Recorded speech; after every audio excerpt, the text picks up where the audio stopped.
వెనుక కూర్చున్న ఆ అమ్మాయి ముందు సీట్లో కనిపించడంతో సచిన్కు గుండె ఆగినంత పనైంది. వెంటనే కారు ఆపడానికి ప్రయత్నించాడు. కానీ కారు ఆగడం లేదు. ఇంకా వేగంగా ముందుకు వెళ్తోంది. సచిన్ భయంతో గట్టిగా అరవడం మొదలుపెట్టాడు. కానీ తన అరుపులు వినడానికి అక్కడ ఎవ్వరూ లేరు, ఆ అమ్మాయి తప్ప. వెంటనే కారు వేగంగా వెళ్ళి ఒక పెద్ద చెట్టును ఢీకొట్టింది. కారు మొత్తం పొగతో నిండిపోయింది. సచిన్కి చాలా గాయాలు తగిలి కొనప్రాణంతో ఉండగా ఆ అమ్మాయి కారుతో సహా సచిన్ని కాల్చి బూడిద చేసింది. తరువాత నుంచి ఆ అమ్మాయి ఆ రోడ్లో లిఫ్ట్ అడగడం మానేసింది.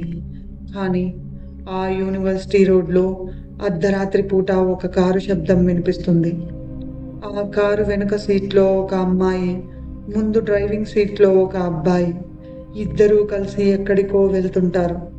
ఆ యూనివర్సిటీ దారిలో ఎవరైనా లిఫ్ట్ అడిగితే వారిని తమతో పాటు కలుపుకుంటూ